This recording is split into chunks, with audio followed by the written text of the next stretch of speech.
O Instituto Tempos Modernos é uma instituição que dá cursos de psicanálise lacaniana e também faz formação de psicanalistas lacanianos. Existem duas formas de participação. Os participantes, as pessoas interessadas, podem ingressar e fazer cursos anuais, ou para desenvolver ferramentas da psicanálise lacanianas, para conhecer um pouco mais, ou para usar no trabalho que já fazem, ou fazer a formação em psicanálise para se tornar um psicanalista, e óbvio que para fazer a formação não vai ser somente em um ano. A formação do analista não se dá em um ano ou 2 anos. Ela requer mais tempo de estudos. Na verdade, a formação de um analista nunca termina, mas ela é baseada no tripé. A análise individual desse analista, e é dessa forma que ele vai se formar no divã, com outro analista o escutando. A formação teórica, que é feita em institutos de psicanálise ou escolas de psicanálise, e a supervisão quando esse analista em formação começar a receber pacientes. Se vocês quiserem saber um pouco mais, eu acho que o Lucas vai colocar aí na tela um pouco do nosso curso. Esse ano a gente vai começar em março um curso sobre a psicanálise e sua posição a respeito da família e todas as transformações, né? Que a gente sabe que a família não está mais baseada ou feita ou constituída como há 40 ou 50 anos passados, tá? Os interessados, então, podem acessar o site, o Facebook ou o Instagram do Instituto. Se quiserem receber as informações que a gente vai postando sempre, se inscrevam, sigam as nossas redes sociais. O nosso site está passando por algumas transformações, mas o site atual já contém todas as informações. Em breve a gente terá um outro, mais ágil, mais fácil de navegar. Enfim, Susana Palácios é psicanalista e presidente do Instituto Tempos Modernos. Fundou a Escola da Causa Analítica em São Paulo, Rio, Volta Redonda e Niterói, nos anos 80. Fundou o Instituto Tempos Modernos em 96. É autora de vários livros e formou e continua formando muitos psicanalistas lacanianos. E falará hoje sobre esse tema, como eu disse no começo, tão importante, que pode levar à destruição do outro, com guerras, genocídio, brigas, enfim, mortes, ou quando voltada para o próprio sujeito, pode levá-lo à destruição. Boa palestra para todos nós. Então, depois de desejarnos una feliz noche para todos, quiero decirles que hoy el tema que nos convoca me da cierta tranquilidad. Y quiero explicar por qué. Esto por saber que ninguno de nosotros ignora o puede ignorar este afecto, sea por ter sido un de seus agentes o una víctima de él. Pois bem, escolhi este tema para que juntos reflitamos sobre el odio que hoy sabemos forma parte del espíritu de nuestra época. Sea pelo racismo, pela segregación, pelas palabras que discriminan y que también feren, que reducen a nada a los extranjeros, a los inmigrantes, a los negros, a los miserables, a los deficientes físicos, a los locos. Hoy no es posible no ver y no saber cotidianamente los diferentes tons do odio, sea na hostilidade, na intolerancia, no desprezo, na crueldade, no rancor, na vingança, na raiva ou na furia y también na indiferencia. Pois é, tanto Freud como Lacan nos mostraron claramente este afecto, quer dizer, este afecto que a veces llega a ser una das paixões do ser. Freud nos aclaró esto con el concepto de ambivalencia y Lacan con el neologismo que crió en su lengua francesa entre un mixto de odio y amor. Enamoración. Este neologismo reconoce o que es una sabiduría popular, ya que es a sabiduría popular a que reconoce que no hay amor sin odio, mas a recíproca no es posible sustentarla. Es cierto que a todo amor conlleva un odio, pero precisamos saber que hay odios sin amor. O odio no somente algo mau, ruin o terrible. En algunas circunstancias también tiene su dignidad, ya que él forma parte de la constitución subjetiva, algo por tanto que forma parte del llamado aparelho psíquico.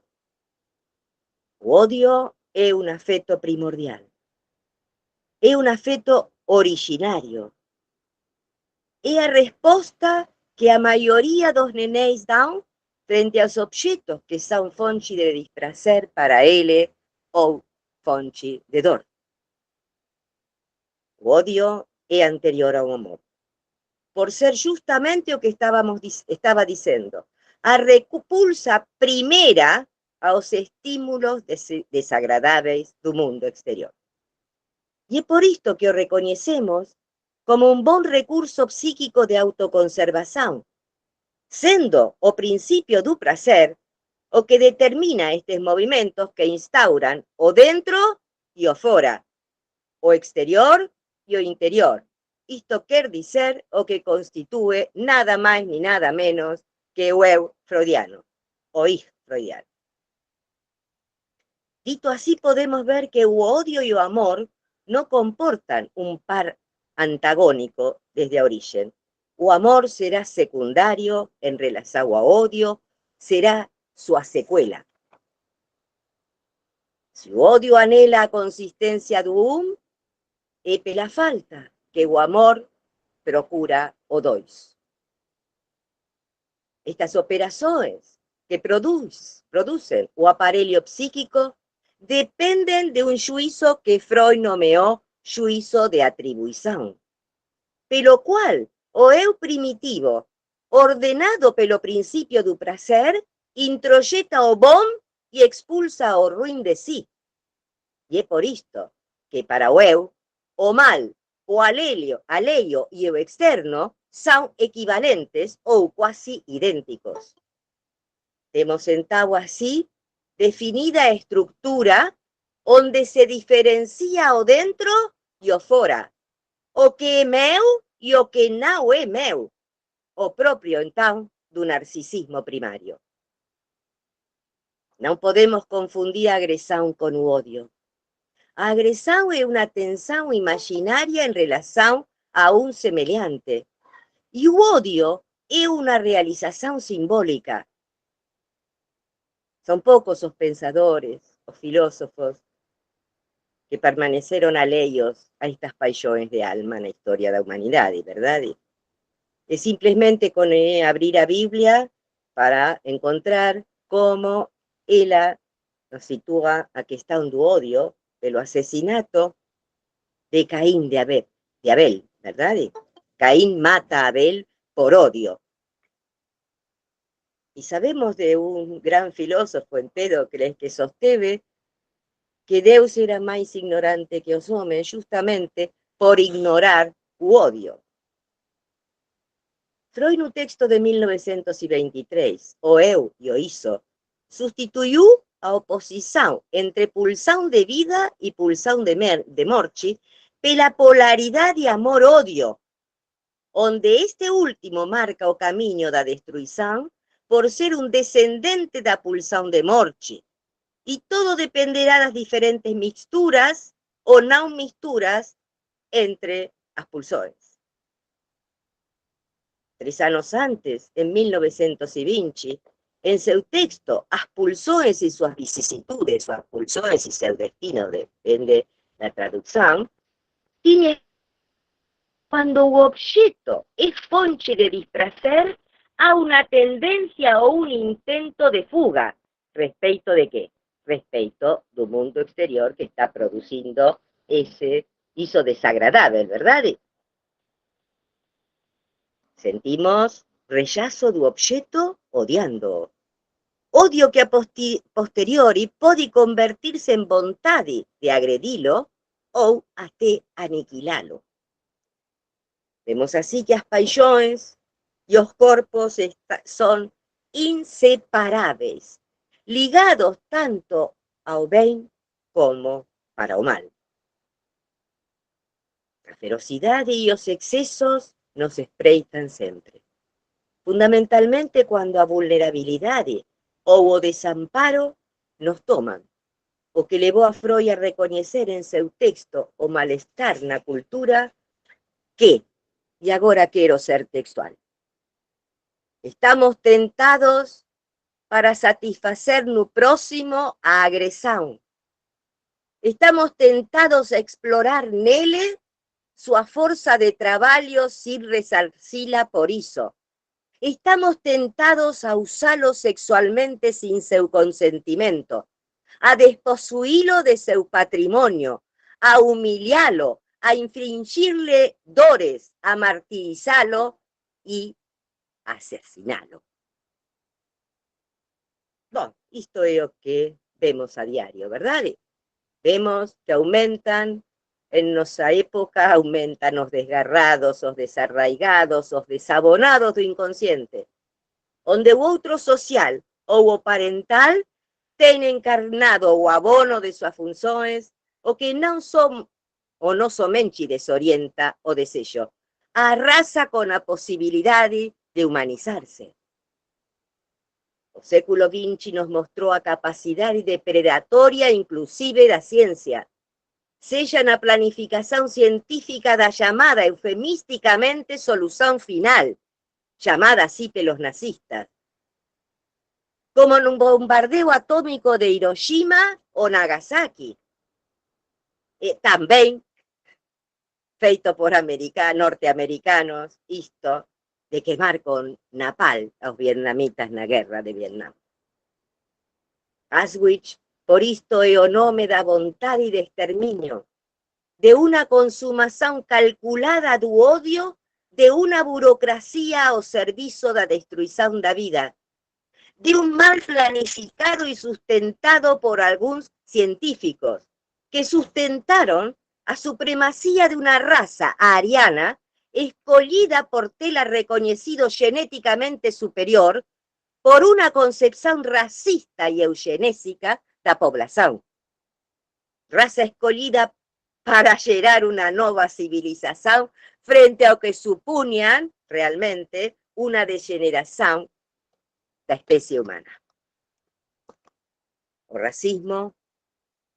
racismo nazista non foi algo irracional. Exterminar ciganos, homosexuais, judeus discapacitados e os enfermos mentais pus en xogo unha orden simbólica. Foi o soño da razón o que engendra monstruos. Así o escreveu o pintor Goya en su cuadro 43, que forma parte da serie Caprillos. Esta frase de o soño da razón que engendra monstruos é una frase que Lacan retoma en su alocución sobre o ensino no ano 1970. O soño do saber engendra monstruos, e o escreve falando do discurso universitario. Vemos así o fracaso do conhecimento científico para alcanzar un saber sobre o gozo, o que también nos mostra que por más sofisticada que sea a tecnología para medir y explorar o fotografar o organismo, nunca alcanzará a atingir o inconmensurable do gozo que por eso fica por fora de sus posibilidades. Es por esto que o oficio de analista no se define por un saber. Se define por un desello, o desello de analista, o que posibilita que o inconsciente do analizando se ordene en discurso. y justamente pode o analista producir isto por falarle ao inconsciente e não falar dele. A loucura da razão, quando não encontra seus limites no imaginário nem no real, empurra a passagem ao ato sem vacilações. E ali o odio grita, vocifera na injuria, no insulto, na difamação. Por tanto, temos a possibilidade de reconhecer ali um odio sem compaixão e sem amor. Agora bem, que o odio implique um trabalho subjetivo não quer dizer que nele não incida a subjetividade de uma época. E é por isto que, embora os efeitos do ódio sejam similares, nunca se odeia do mesmo jeito. Cada época tem seu jeito específico para odiar. É por isto que precisamos estar advertidos, fundamentalmente os analistas, já que não podemos enganar-nos a respeito da função do ódio na humanidade. A psicanálise não pode universalizar os seres humanos. Como poderíamos universalizar se somos todos diferentes? E é por isto que é um discurso que aspira a uma diferença absoluta. E a única diferença absoluta que podemos encontrar em relação àquele que nos fala é seu próprio sintoma, sua própria forma de gozar. E é por isto que é isto que temos que poder possibilitar atravessar. Atravessar para que numa conclusão de uma análise possa alcançar-se um novo amor. Lembremos que em seu texto Tótem e Tabú, Freud reconheceu no ódio compartilhado pelos filhos a causa do assassinato do pai da horda primitiva, o que levou posteriormente a um remorso pelo crime, o que posibilitou, por um lado, a proibição do incesto, e por outro, o sentimento social de fraternidade, que é o que instaurou a lei. Quando se restringen os direitos humanos, surge a própria exclusão e ou a exclusão dos outros. E forma parte dos direitos humanos o direito à diferença. Nenhum psicanalista poderia ficar calado quando se censura a palavra. Quando se amordazan as palavras dos outros, estamos frente a uma forma de eliminação. Cada vez que se apagan as diferenças ou os diferentes trazos de existência, estamos dentro de um terrorismo de Estado, com suas depurações étnicas, onde a solidez do ódio, por não deslocar-se, se dirige ao ser dos outros, ao gozo dos outros. E é por tudo isto que a experiência analítica não deixa de ser um dos direitos humanos. O ódio recusa o saber. E por ser um afeto solitário, não faz laços de discurso, nem nos casais, nem na família, nem tampouco no trabalho.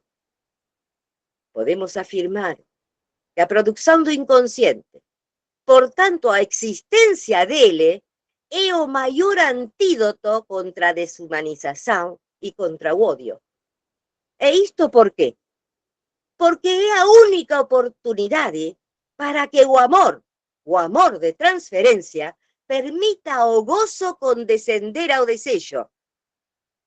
É por isto que numa experiência de análise lemos entre linhas, seja num relato das lembranças, num relato das formações do inconsciente, dos sonhos, dos sintomas, dos lapsos. E isto para que o fazemos? Para encontrar qual é o lugar que cada sujeito tem em relação ao outro. É no outro onde o sujeito está enredado. Enredado e atrapado no sofrimento. E é por isto que a política que nos orienta a nós, aos analistas, é a política do malestar, é a política do sintoma.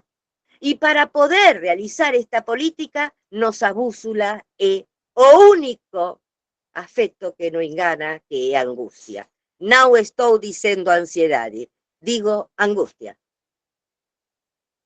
Si apostamos a vigencia da escuta, a leitura entre líneas y ao equívoco que evoca una verdad, es porque a pulsión tende a repetir una mesma satisfacción que no cesa de no escreverse, mas embora a repetición falle, esta continuará insistindo.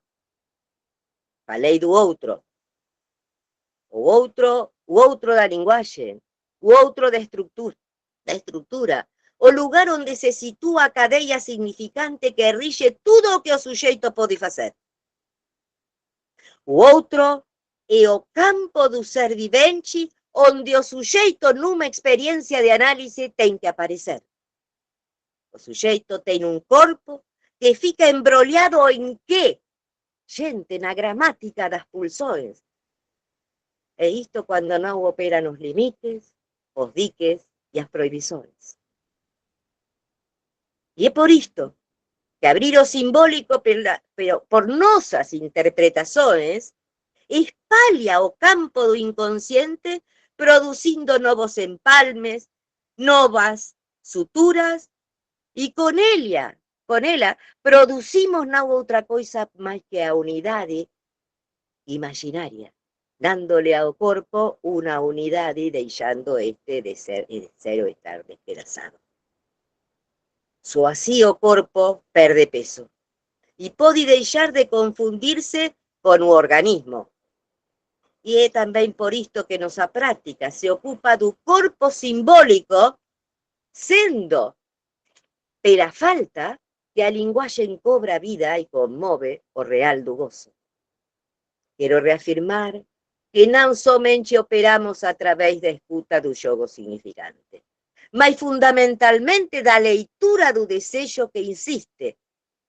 E é por isto que nosa escuta se dirige ao ser, onde lemos con nosos ouvidos para así ler a letra cualquier texto. Como vemos, non se trata nem de biología, nem de genética, mas sim da inmersão na linguagem que desaloja o sujeito de toda determinação biológica. Son nosas interpretações, por apontar ao esencial que há no jogo das palavras, não nutrem con sentido aos sintomas. E isto acontece por homologar ao inconsciente con una equivocación, a que equivoca o sentido para poder tener otro sentido. Esta operación se la debemos a Lacan. Por ter transliterado, no digo traducido, digo transliterado, o termo alemán Unbewusstsein por homofonía a su lengua francesa y lee Unbewu, una equivocación. Y nós también podríamos transliterar o Unbewusst freudiano. ¿Cómo? Diciendo un embuste.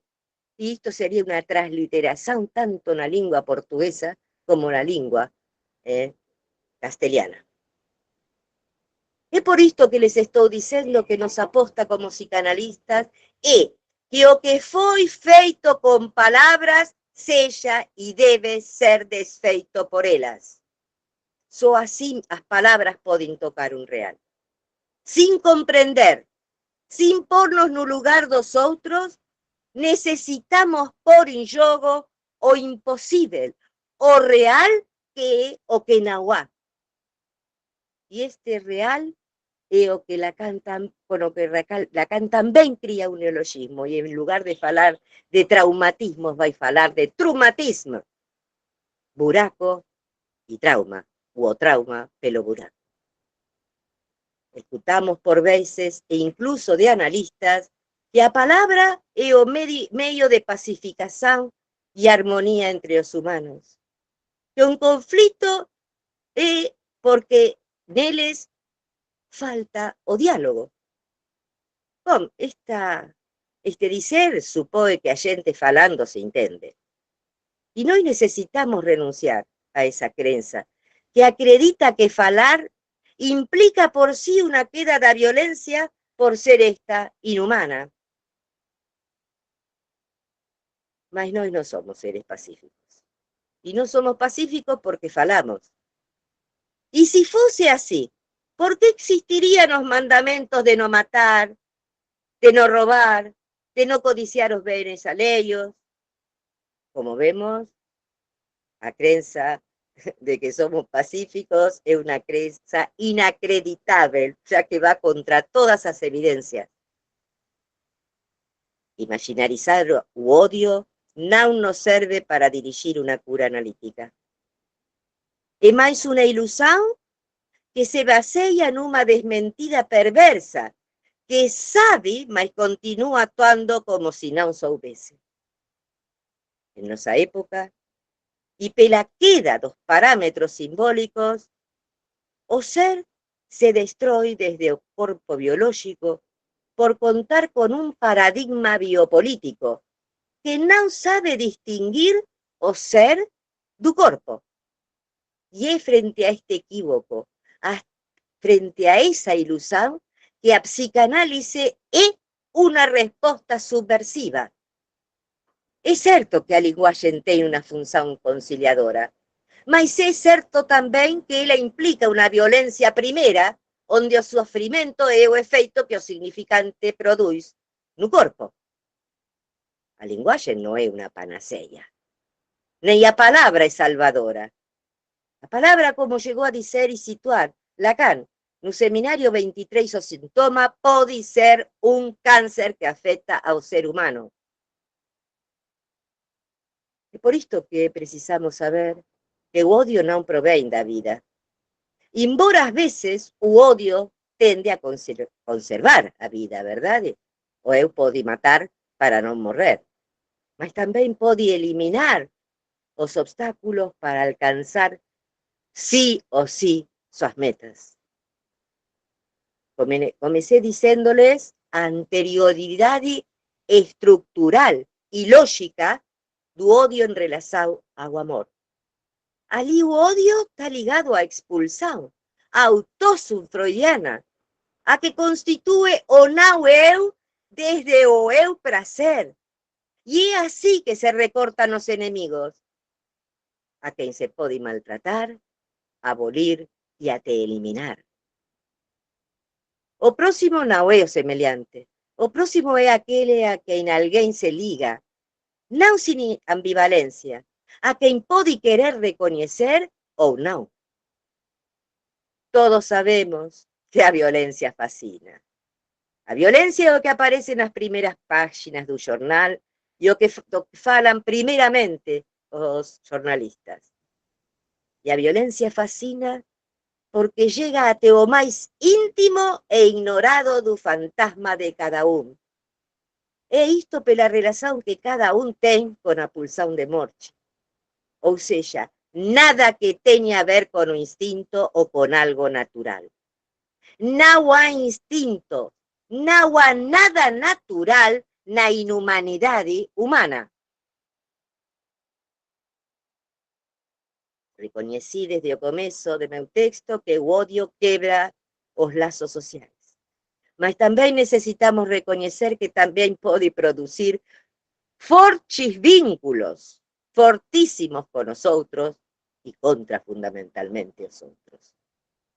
Él me lembró en este momento de un poema que no tengo para leer, pero sí que lo lembro. Un pequeño poema de Shakespeare, donde un hombre enamorado le dice a su amada que si él la ama o si él la odia, para él es todo bien. Y dice, porque si você me ama, estaré en tu corazón, mas si você me odia, estaré en tu mente. Oh. Hoy escuchamos falar do odio social que se fundamenta en un rechazo dos outros, sean estos inmigrantes, de otra religión, de otro partido político, o simplemente pelo gozo particular dos outros. Es por esto que quiero recordarles que los objetos do odio son inseparables do próprio sujeito. Como produto extremo da ideologia letal nazista, surge no campo dos campos de concentração a figura que se chamou o muçulmano. Por favor, não confundam isto com a religião muçulmana. O muçulmano foi o que hoje poderíamos chamar um morto-vivo ou um zumbi. E em relação a este termo que se cria por o que aconteceu nesses campos malditos do extermínio, que George Agamben, em seu livro O que resta de Auschwitz, toma para trabalhar esta figura do muçulmano. E nele reconhece que esses campos foram o paradigma do extermínio. E agora quero ler uma frase dele. Antes incluso de ser un campo da morte, Auschwitz foi o lugar de un experimento ainda impensado, no qual, mais além da vida e da morte, o judeu se transformou em um muçulmano e o homem em não homem. E não compreenderemos que é Auschwitz se antes não aprendemos a olhar a górgona com ele. O muçulmano é o inhumano que anida no humano. É o lugar do experimento no qual a moral mesma, a humanidade mesma pôs em dúvida. Trata-se de uma figura onde se perde o sentido das categorias de dignidade e respeito, mas não somente elas, também a própria ideia de um limite ético. Então podemos dizer que até agora, na história da humanidade, não tem havido religião, nem corrente filosófica, nem ideologia política, nem organização social que tenha possibilitado que os homens não se recusem, não se rechacem e se odeiem mutuamente. Uma civilização, nossa civilização, tem falhado em seus instintos de regular a tendência à dominação e aos massacres. Nem a política, nem o jurídico com suas leis que intentam regular a ferocidade humana têm alcançado um equilíbrio na economia dos gozos. Gozar dos outros, com tudo que isto acarreta, é próprio do gozo perverso de nossa época. Em seu texto A Fábrica do Homem Ocidental, o psicanalista Pierre Legendre, o autor, por exemplo, do Cabo Lurti, un texto sobre a paternidade fantástico, mas na Fábrica do Homem Ocidental, Legendre escreveu: no curso de nossa história ensanguentada, isto se comprova em todo lugar. Quando os humanos não soportam as palavras, reaparece o massacre. E é por isto, então, que nos é preciso lembrar que os laços entre os humanos não são naturais, não se concretizam pelo sangue.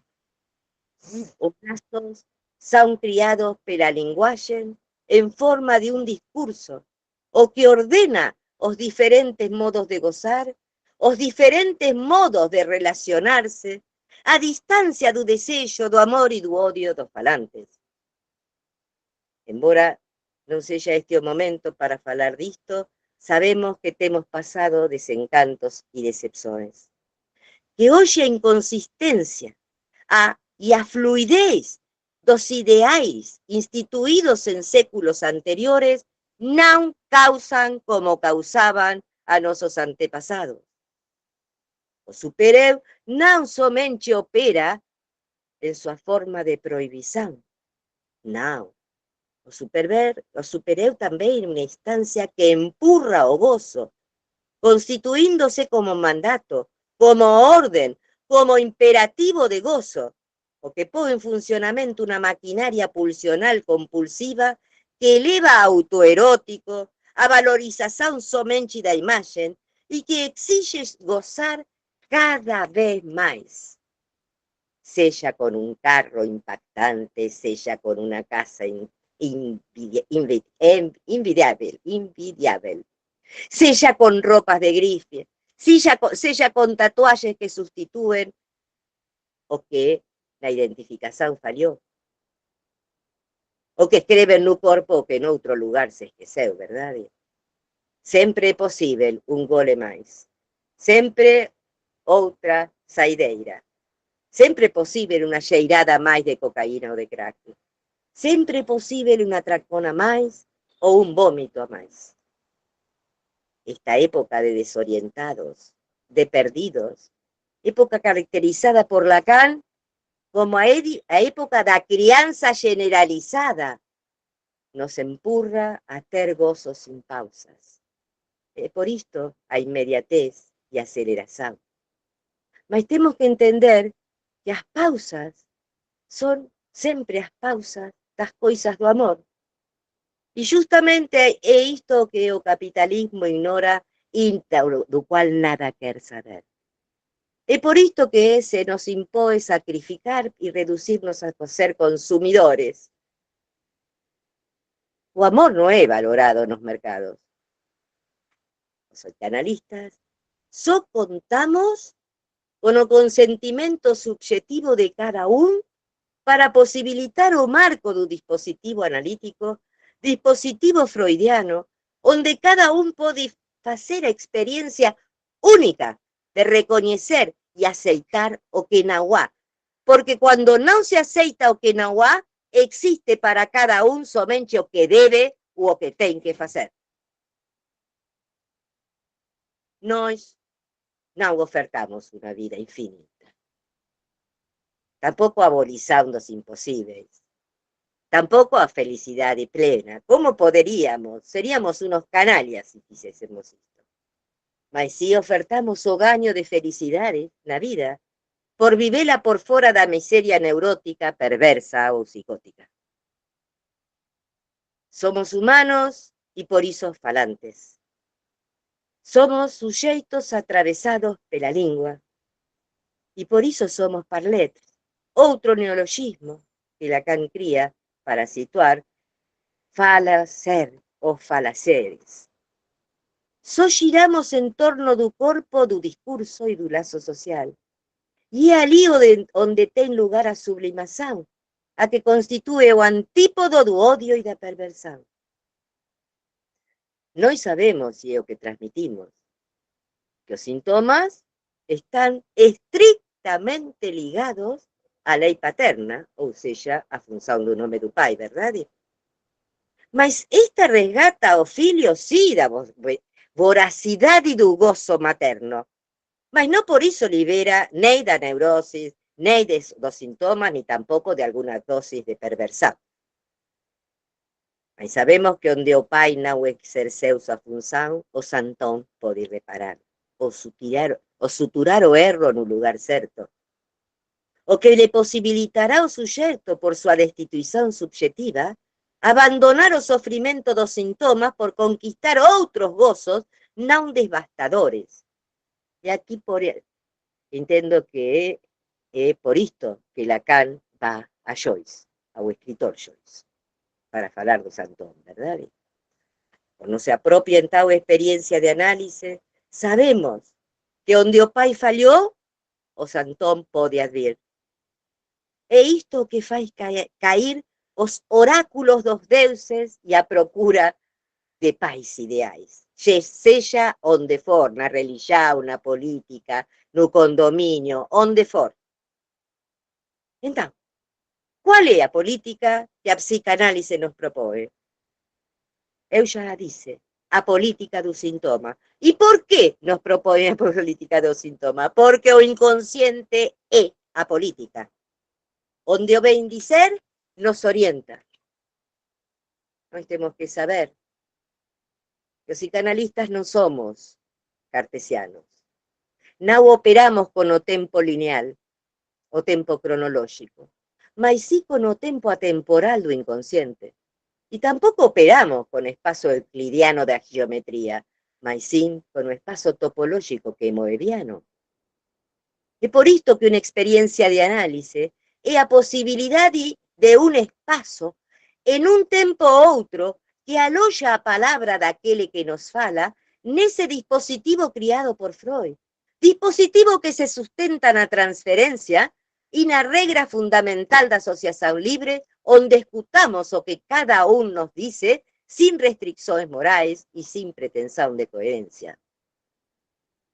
Nossa aposta é pela convicção da hipótese do consciente. Por isso a escuta e a leitura pelo equívoco e as ressonâncias. Só assim o sujeito será sujeito de um dizer, sujeito de um discurso.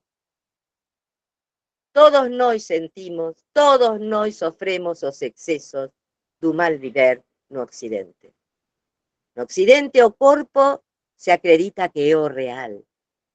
Esta é a crença mais enganosa que temos hoje, já que sabemos que a pulsão não provém do corpo, por favor, a pulsão provém do outro, sendo por isso o eco no corpo pelo fato de haver um dizer.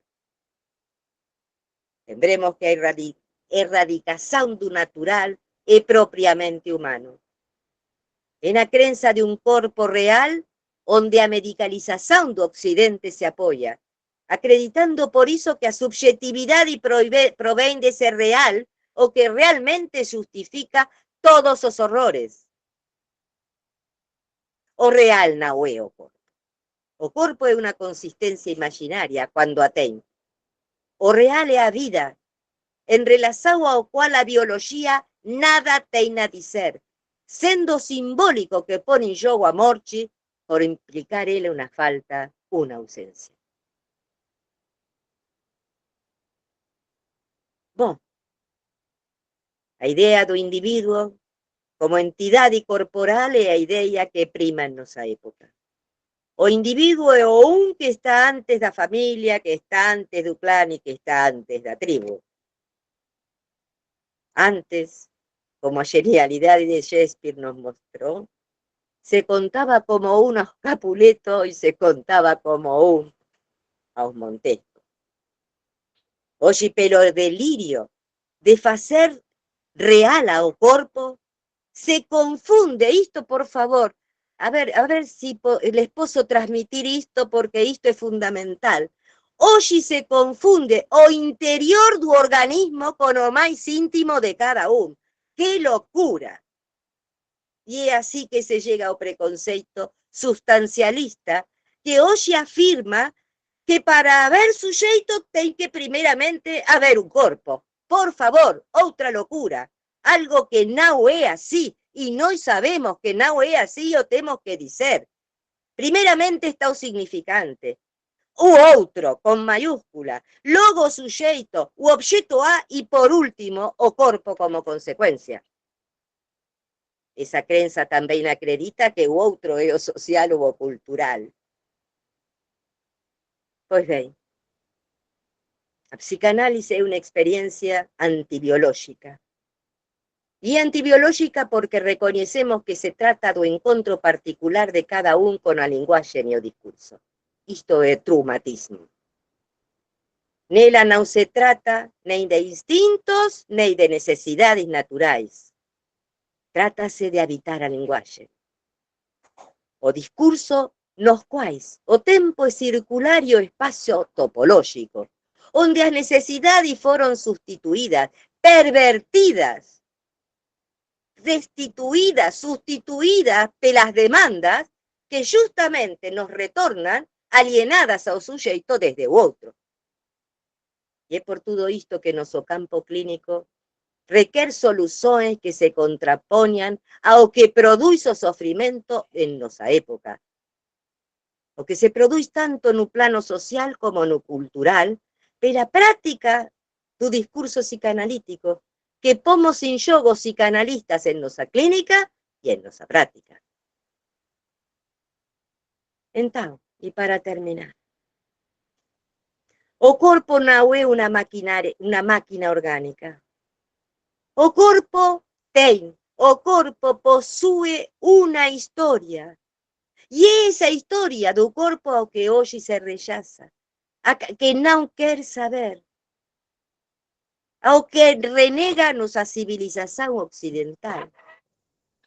Somente nós, os analistas, podemos hacer reconocer esto. Operando con lo significante, mai, pai, filho, desejo, gozo. No operamos con nada natural, ya que a propia naturaleza es una idea da cultura. O corpo no es una realidad en sí misma. No es signo do individuo. Y a diferencia no se origina en un cuerpo anatómico. Hoy los cuerpos son idolatrados o que constituye una nueva religión que tiene las academias como templos, donde opera y rege o dogma do gozo do que es justamente o que obtura a posibilidades de relación con nosotros, o que desata a ilusión de un ego autónomo. Y esta aspiración también da psicología do eu, a que sustenta a crença de que o eu deseja. Isto é una locura. Ninguém deseja en tanto eu. No, por más enfático que sea, eu quero isto, eu quero o outro, eu quero. O que comanda o querer é a demanda, não o desejo. O desejo puxa de atrás. É a estructura a que nos mostra y demostra que o falacer está doente da linguagem. Nada a ver con o orgánico, nada a ver con o cérebro, mas sí con la incompletitude de un gozo pleno que não há. Y es por esto que las neurociencias son ignorantes. Ignoran esto. Ignora esto también a psiquiatría. E ignora esto a psicología do eu, seja pela vía do conductismo o pela vía do cognitivismo. Las neurosis, gente, no dependen de organismos deficientes. Ni tampoco as psicosomáticas ponen en juego o son os órganos que no funcionan. Trátase de formas subjetivas de gozar que se inseren no corpo pela sugestões da linguagem y pela fantasmática da língua. Y es por esto que no nos sorprende ver que as paixões do ser, seja o amor a si mesmo o odio aos outros, estejam à orden do día. Elas nutren y se nutren do individualismo, que también lleva a una indiferencia que quebra los lazos sociales.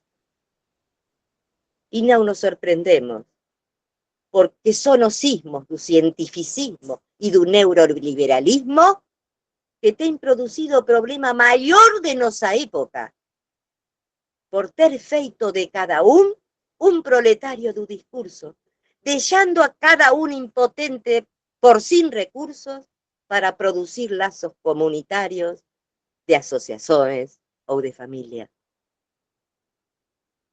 Con expropiación en cada uno do gozo da trama con nosotros, por desprovidos da palabra, ¿qué otra cosa más que o odio podría afetalos? Y es por reconocer todo esto, los psicanalistas no podemos ver na miseria somente a falta.